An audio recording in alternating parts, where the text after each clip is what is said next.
اللاعب الكبير أشرف حكيمي متهم بقضية اغتصاب وحاليا كاين في السجن.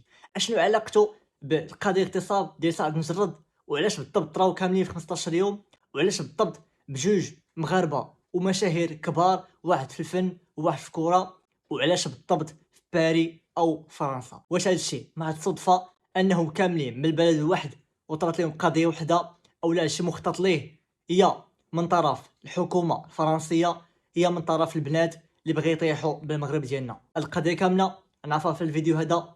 هادشي هذا توقع، وشنو القصه ديال البنت، وشنو الراي ديال الشرطه ديال باريس سان جيرمان، وشنو وقع ليه حاليا. كمل الفيديو من الاول حتى الاخر، ما تنساش معاك واحد لايك كومونتير سبسكرايب، وما نطولش عليكم نبداو.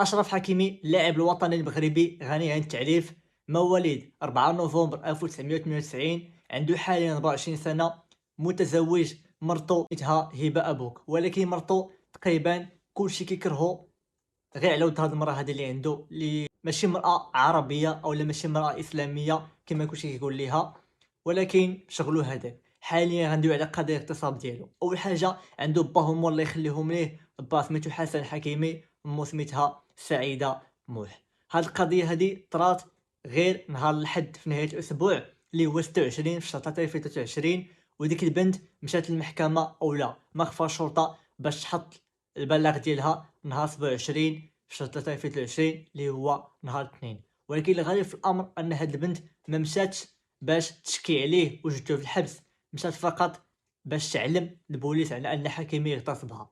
دونك ما بغاتش انه تشد الحبس، ولكن بغات غير تشوهو. علاش؟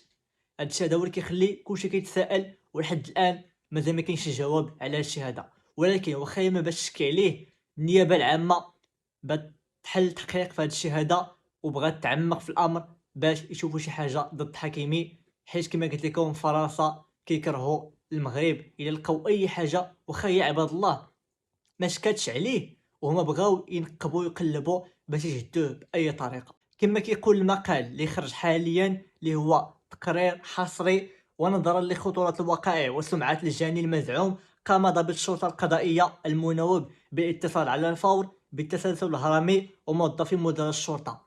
ملي هاد السيد راه مشهور بزاف اللي هو اشرف حكيمي، بحال قلت ديك البنت مشات واحد مخفى الشرطه عادي جدا، قالت لهم السلام عليكم، باغي نعلم الشرطه بانه تم اغتصاب ديالي. وكان شخص عادي يقول ليه شكون محمد فرتلان، اوكي حطها طاق غدا نشوفو. مع لقاو انه حكيمي سيد معروف، ديك الساعه اتصلوا التسلسل الهرمي زعما كاع الشرطه اللي كاينين اللي كاينين في مخفى الشرطه باش يحلوا القضيه. ديك الساعه يقلبوا عليها باش يشوف الاهميه، حيت شافوا مغربي مشهور. اول حاجه لاعب باريس سان جيرمان ماشي شي اللي غريب عليهم، كيلعب في بلادهم وفي مدينتهم، دونك قضيه صعيبه جدا. ملي ديك البنت ما باش انها تشكي عليه، القضيه غتمشي للمكتب المدعي العام اللي هو اللي تولى التحقيق.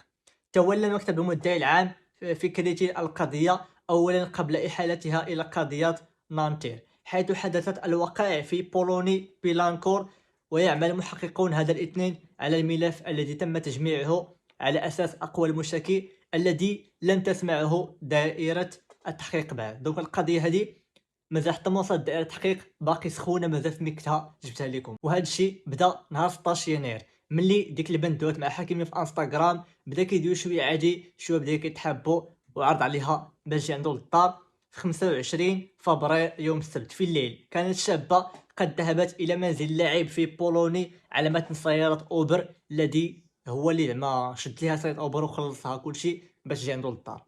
دابا غندخلوا في أقوال ديك البنت وشنو طرا بالضبط في ديك الليلة اللي مشات عنده للدار. خرجت الأمور على السيطرة في منزل حكيمي حسب كلمات الفتاة، إذ تزعم أن اللاعب باريس سان جيرمان بدأ بتجريدها من ملابسها واعتدى عليها قبل أن تركله بقوة وتهرب مسرعا.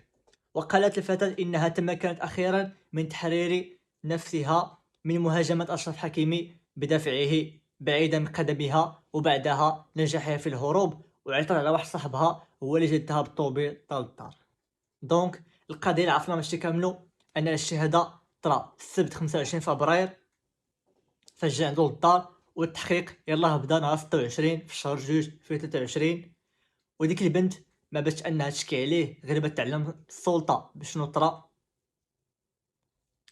وسعد نجرد حتى هو طرات نفس القضيه. دونك واش بجوج كيكونوا نفس المشكل؟ واش البنات اللي بيطيحوا كاع المشاهير المغاربه؟ واش الحكومه اللي بتطيحهم؟ واش هما مسخط الوالدين وكيديروا هاد الشغل بصح؟ القضيه مازال ما عرفناها. حتى سعد نجرد راه هذيك البنت مازال ما جابت شي دليل، اما شي حاجه دليل، ما جابت شي ADN ولا تحققت في شي مكان باش يلقاو بصح بانه هو دار داكشي. اللي مازال ما شاف الفيديو ديال سعد نجرد غتلقاو اللين ديالو في تحت الديسكريبشن، راه حتى هو درت عليه فيديو، ها هو المينياتور ديالو تبقاو تفرجوا فيه. هادشي اللي كاين في اشرف حكيمي، راه الخبر سخونه خرجت اليوم الاثنين وصورت الفيديو الاثنين، دوك مازال ما كاينش هذا كثير عليه. الا كان شي حاجه لكم الفيديو وهادشي مكان ديروا شي لايك، خليو لي كومونتير شنو الراي تاعك، واش حكيمي يقدر يديرها؟ واش ديك البنت بغات طيحوا الشبكه؟ واش الحكومه داخله في هادشي هذا؟ عطيني الراي ديالك مهم، وسبسكرايب. وكما ديما اي واحد خصو متابعين في انستغرام يصيفط لي مساج في هاد النمره، انا اللي غنجاوبو الثمن مناسب متابعين. ماشي ريال 100%، ولكن ما كيمشوش ضمانه 100%. ما غنزل لك حتى متابع واحد، ولا نزلت لك غنرجعها لك. وهادشي اللي كاين النمره هنا. وكتناهي الفيديو عجبكم، باي.